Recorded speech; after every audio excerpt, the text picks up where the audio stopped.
샬롬, 오늘도 주님의 은혜와 평강이 여러분과 함께하기를 축원합니다. 오늘도 주님과 동행하시고 말씀을 묵상하고 그 말씀에 순종하는 복된 하루가 되시기를 주의 이름으로 간절히 축원합니다. 오늘 아침 하나님께서 우리에게 허락해 주신 말씀은 욥기 14장 1절에서 12절 말씀입니다. 여인에게서 태어난 사람은 그 사는 날이 짧은 데다가 그 생애마저 괴로움만 가득 차 있습니다. 피었다가 곧 시드는 꽃과 같이 그림자 같이 사라져서 멈추어 서지 못합니다.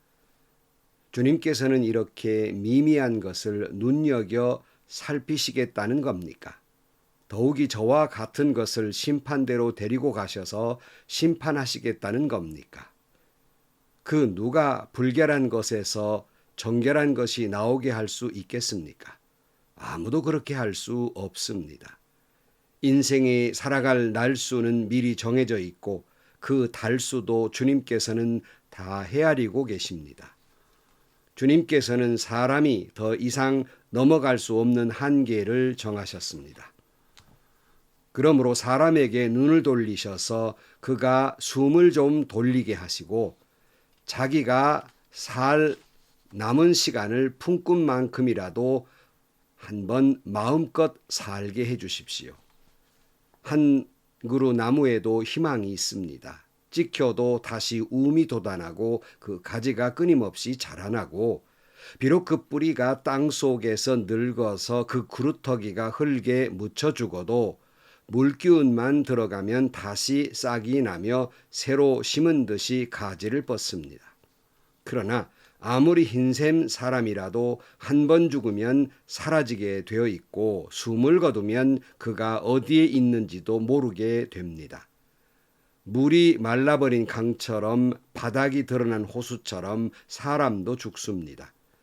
죽었다 하면 다시 일어나지 못합니다. 하늘이 없어지면 없어질까 죽은 사람이 눈을 뜨지 못합니다. 아멘. 성도 여러분, 좀 지루하지만 우리는 계속해서 욥의 고난과 함께하고 있습니다. 똑같은 말씀이 반복되어 나오지만 그러나 그렇게 하시는 것 또한 역시 뜻이 있는 일이라고 믿습니다. 또 귀한 말이고 또 계속 들어야 할 반복해서 들어야 할 말씀이라고 생각을 합니다. 오늘 본문의 말씀 보면 이제 욥의 친구들과 일문일답식으로 이렇게 일문은 아니지만 서로 대화하는 그런 장면 속에서 욥은 친구들과 아무리 대화를 해도 뭐 별 뾰족한 위로의 말은 없고 서로 간의 관계만 악화가 되고 뭐 그런 까닭에 욥이 시선을 하나님께로 돌립니다. 하나님과 대화하겠다는 것입니다. 그러면서 욥은 인간이 얼마나 연약한 존재인가를 다시 깨닫게 되고 하나님께 은혜를 구하고 있는 장면입니다. 오늘 1절 말씀에 보면 여인에게서 태어난 사람은 그 사는 날이 짧은 데다가 그 생애마저 괴로움으로만 가득 차 있습니다. 그래서 여기 여인에게서 태어난 사람, 뭐 세상에 여인에게서 태어나지 않은 사람은 어디 있겠습니까마는 성경으로 보면 아담과 하와는 여인에게서 태어난 사람이 아니고 하나님이 창조하셨지요. 아담과 하와 이후로 여인에게서 태어나게 됐는데 바로 이 아담과 하와로 말미암아서 인간에게 죄가 들어오게 되고 여인이 아이를 낳을 때는 해산의 고통을 하게 됩니다. 창세기 3장 16절 말씀에 여인에게는 이렇게 말씀하셨다. 내가 너에게 임신하는 고통을 크게 더할 것이니 너는 고통을 겪으며 자식을 낳을 것이다. 내가 남편을 지배하려고 해도 남편이 너를 다스릴 것이다. 남자에게는 이렇게 말씀하셨다. 내가 아내의 말을 듣고서 내가 너에게 먹지 말라고 한 그 나무의 열매를 먹었으니 이제 땅이 너 때문에 저주를 받을 것이다. 너는 죽는 날까지 수고를 하여야만 땅에서 나는 것을 먹을 수 있을 것이다. 이렇게 말씀합니다. 그러니까 우리가 창세기도 잘 나타나 있지만 여인에게서 난 사람들, 이 존재들은 두 가지 특징이 있다는 거예요. 욥이 말하고도 있지만 그의 생애가 짧고 그리고 사는 날 동안 걱정이 가득하다는 것입니다. 그래서 이 걱정도 하나님이 창조하실 때 아담에게 뭐라고 말씀하셨습니까? 죄를 짓고 난 이후에 죽는 날까지 수고를 해야 된다. 근심과 걱정이 있다는 것이죠. 성경 로마서 6장 23절에 죄의 삭은 죽음이다라고 말한 것처럼 아담과 하와로 말미암아서 인간은 죄 가운데에서 태어나게 되고 그러므로 죽음이라는 게 들어와서 인간은 유한한 존재, 사망의 존재가 되고 그러므로 인생은 짧은 인생이 되고 만 것입니다. 짧다뿐입니까? 그 잠깐 왔다가는 세상 속에서 있는 것은 수고와 슬픔뿐이다 하는 말씀이에요. 여러 번 소개한 말씀입니다마는 시편 90편 1절 이하에 보면 주님은 대대로 우리의 거처이셨습니다. 산들이 생기기 전에 땅과 세계가 생기기 전에 영원부터 영원까지 주님은 하나님이십니다. 주님께서는 사람을 티끌로 돌아가게 하시고 죽을 인생들아 돌아가거라 하고 말씀하십니다. 주님 앞에서는 천년도 지나간 어제와 같고 밤의 한순간과도 같습니다. 주님께서는 생명을 거두어 가시면 인생은 한순간의 꿈일 뿐 아침에 돋아나는 포기풀과 같이 사라져 갑니다. 풀은 아침에 돋아나서 꽃을 피우다가도 저녁에는 시들어서 말라버립니다. 주님께서 노하시면 우리는 사라지고 주님께서 노하시면 우리는 소스라치게 놀랍니다. 주님께서 우리 죄를 주님 앞에 들추어 내놓으시니 우리의 숨은 죄가 주님 앞에 환히 드러납니다. 주님께서 노하시면 우리의 일생은 사그라지고 우리의 한평생은 한숨처럼 쓰러지고 맙니다. 우리의 연수가 70이요 강건하면 80이라도 그 연수의 자랑은 수고와 슬픔뿐이요 빠르게 지나가니 마치 날아가는 것 같습니다. 여러분, 인생은 우리가 하나님께서 티끌로 돌아가게 하시니 유한한 존재가 됐다. 앞에 보면 하나님은 영원하시다라고 말한 다음에 거기에 견주어서 인생은 하나님이 티끌로 돌아가라 그랬으니 죽을 인생들이라는 말입니다. 그러니까 영원하신 하나님 앞에서 인간이 천년인들 지나간 하루에 불과하고 하나님으로부터는 한순간에 불과한 것이다 하는 거예요. 그러니까 이 순식간에 지나가는 사람이 70이요 80년을 산다 하더라도 자랑할 게 뭐냐는 거예요. 결국 남는 건 수고와 슬픔뿐이고 그저 신속히 날아가는 인생이다. 이렇게 말씀하고 있고 욥도 이 사실을 너무나도 잘 알고 있어서 2절 말씀에 비슷한 말을 하고 있지요. 피었다가 곧 시드는 꽃과 같이 그림자같이 사라져서 멈추어 서지를 못합니다. 그러니까 욥도 같은 말을 하고 있어요. 아침에 꽃이 피었다가 시듬과 같이 또 인생은 태양이 뜰 때 그림자가 있지만 태양이 지면 그림자가 사라지는 것처럼 그렇게 유한한 존재, 잠시도 아무리 멈추어 서 있고 싶어도 멈추어 서 있을 수 없는 지나가는 인생이다. 나그네 같은 그림자 같은 인생이다. 이렇게 표현하고 있어요. 제가 들은 그 노래 가운데에서 김광석 씨라는 가수가 부른 서른 즈음에라고 하는 그 노래 가운데 가사말이 인상이 깊었습니다.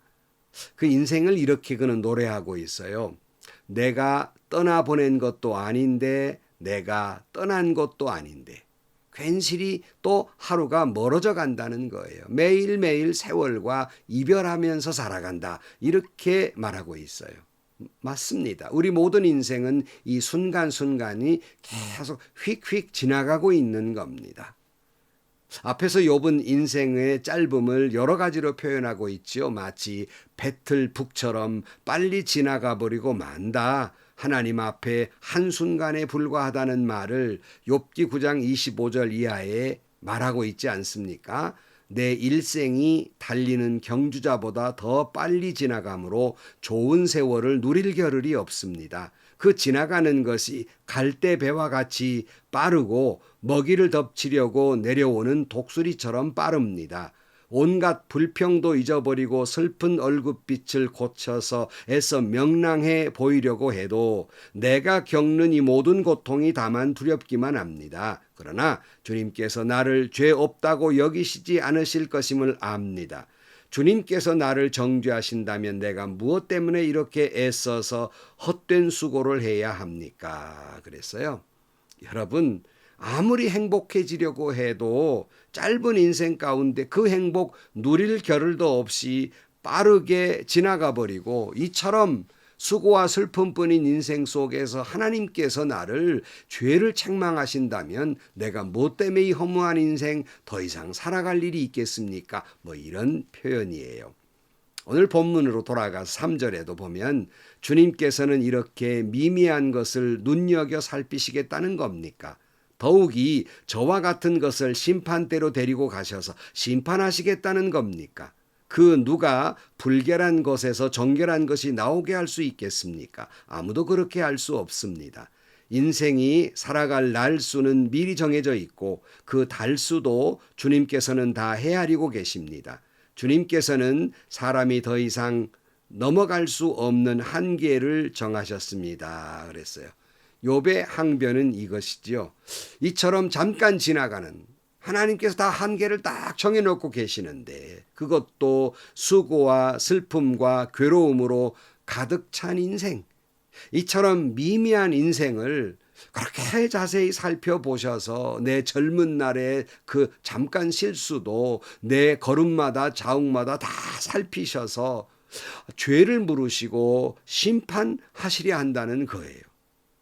이 미미한 것들에게 무슨 선한 것이 나오겠습니까? 죄밖에 더 있겠습니까? 그런데 그 인생을 벌하려고 하신다는 거예요. 아니, 인생이 이렇게 짧고 유한하고 죄 가운데 있다는 걸 아신 하나님께서 어찌 그렇게 나를 심판하려 하십니까? 뭐 이런 이야기입니다. 오늘 6절 말씀에 그러므로 사람에게 눈을 돌리셔서 그가 숨을 좀 돌리게 하시고 자기가 살아남은 시간을 품끝만큼이라도 한번 마음껏 살게 해 주십시오. 그랬어요. 그러니까 숨 쉴 틈조차 없이 고통이 계속되니까 숨 돌릴 틈 좀 달라는 거예요. 9장에서도 말씀한 대로 행복해지려는데 빨리 지나가니 좀 여유를 좀 달라는 겁니다. 한 번이라도 좀 마음껏 평안하게 살 수 있도록 해 주세요. 고통과 환난으로부터 잠시 자유롭게 해 주세요라는 거예요. 어디 인생이 그렇습니까? 그 바람 부는 가운데 가지가 아무리 가만히 서 있고 싶어도 가만히 두질 않지 않아요.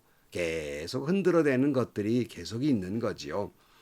그러면서 욥은 인생이라는 게 어디 그 미물인 식물만도 못합니다는 표현을 7절 말씀에 보면 한 그루 나무에도 희망이 있습니다. 찍혀도 다시 움이 돋아나고 그 가지가 끊임없이 자라나고 비록 그 뿌리가 땅속에서 늙어서 그 구루터기가 흙에 묻혀 죽어도 물기울만 들어가면 다시 싹이 나며 새로 심은 듯이 가지를 뻗습니다. 그러나 아무리 힘센 사람이라도 한 번 죽으면 사라지게 되어 있고 숨을 거두면 그가 어디에 있는지도 모르게 됩니다. 그랬어요.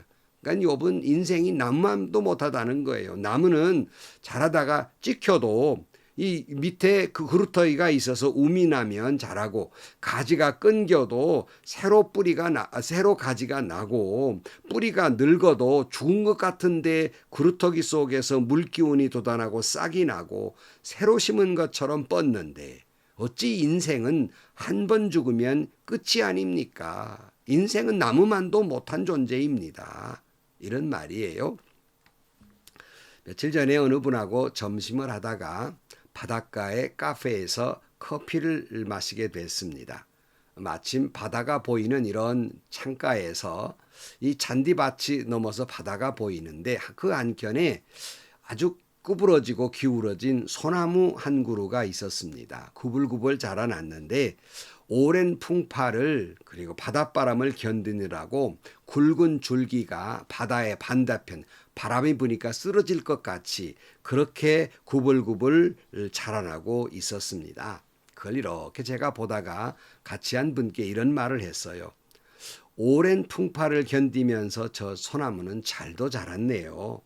저 소나무에 오랜 세월을 살아온 게 비하면 인생은 참 아무것도 아닌데, 짧은 것인데, 인생이 저 소나무만 못한 것인데 인간이 뭐라고 그렇게 아귀다툼을 하고 눈에 도끼를 품고 비열하고 비정하게 사는지, 저 소나무에 비하면 인생은 아무것도 아닌데요. 이렇게 말한 바가 있습니다. 바로 욥이 지금 하는 말이 바로 그와 같은 말이에요. 또 그 다음에 11절 말씀, 물이 말라버린 강처럼 바닥에 드러난 호수처럼 사람도 죽습니다. 죽었다 하면 다시 일어나지 못합니다. 하늘이 없어지면 없어질까 죽은 사람이 눈을 뜨지 못합니다. 그랬어요. 인생은 그렇지요. 한번 죽으면 눈 뜨지 못하는 게 인생인데 왜 이렇게 잠시 왔다 가는 인생을 이렇게 힘들게 하냐는 호소입니다. 제발 하나님 좀 긍휼과 자비와 은혜를 좀 베풀어 달라는 그런 호소입니다. 짧은 인생 가운데 말입니다. 전도서 7장 2절 말씀에 보면 초상집에 가는 것이 잔치집에 가는 것보다 더 낫다. 살아있는 사람은 누구나 죽는다는 것을 명심해야 된다. 우리는 이 말씀 속에서 다시 한번 인생은 잠시 왔다 가는 인생이다 하는 걸 명심해야 합니다. 우리가 잘 알고 있는 말, 메멘토 모리란 말을 알고 있지 않습니까? 그 말의 뜻은 자신의 죽음을 기억하라, 너는 반드시 죽는다는 걸 기억하라, 내가 죽을 것을 기억하라, 뭐 이런 뜻을 가지고 있는 라틴어 낱말입니다. 메멘토 모리. 그런데 옛날 로마에서 원정에서 승리를 거둔 개선 장군 곁에는 늘 노예를 시켜서 행렬 뒤에서 큰 소리를 지르게 했다고 해요. 메멘토 모리, 죽음을 기억하라 하고 외치게 했다는 겁니다. 이 의미는 뭐냐면 전쟁에 승리했다고 우쭐대지 말아라. 오늘은 네가 개선장군 되었지만 너도 언젠가는 죽는다. 그러므로 겸손하게 행동하라. 이런 의미에 생겨난 풍습이었다고 해요. 여러분, 이것은 우리에게도 해당되는 말입니다. 메멘토 모리, 죽는다는 걸 기억하라. 너도 언젠가는, 오늘은 승리했을지 모르지만 너도 죽을 수밖에 없는 존재임을 기억하라 하는 거예요. 여러분, 욥은 이렇게 잠시 왔다 가는 인생길에서 숨 돌릴 틈조차 없이 고통당하면서 잠시만이라도 쉴 수 있는 순간을 허락해 달라고 호소하고 있습니다. 성도 여러분, 메멘토 모리, 잠시 왔다 가는 인생이며 밤의 한 순간에 불과한 인생입니다. 여전히 우리에게도 욥과 같지는 않지만 연속되는 고통과 괴로움 속에 살아가고 있는 것이 인생이며 나만이 아니라 모든 인생이 그렇게 삽니다. 그렇다고 결국 허무주의에 빠지자는 말은 아닙니다. 그런 인생을 살아가기에 우리는 이 땅에 희망을 두는 것이 아니라 인생에 어떤 희망과 목적을 두는 것이 아니라 오직 하나님의 은혜와 자비와 긍휼과 사랑에 기대어 살아가는 것입니다. 오늘 또 메멘토 모리, 죽음이 있다는 걸 기억하면서 오직 주님의 은혜, 긍휼, 사랑을 구하며 살아가는 귀한 하루가 되시기를 주의 이름으로 간절히 축원합니다. 기도하시겠습니다.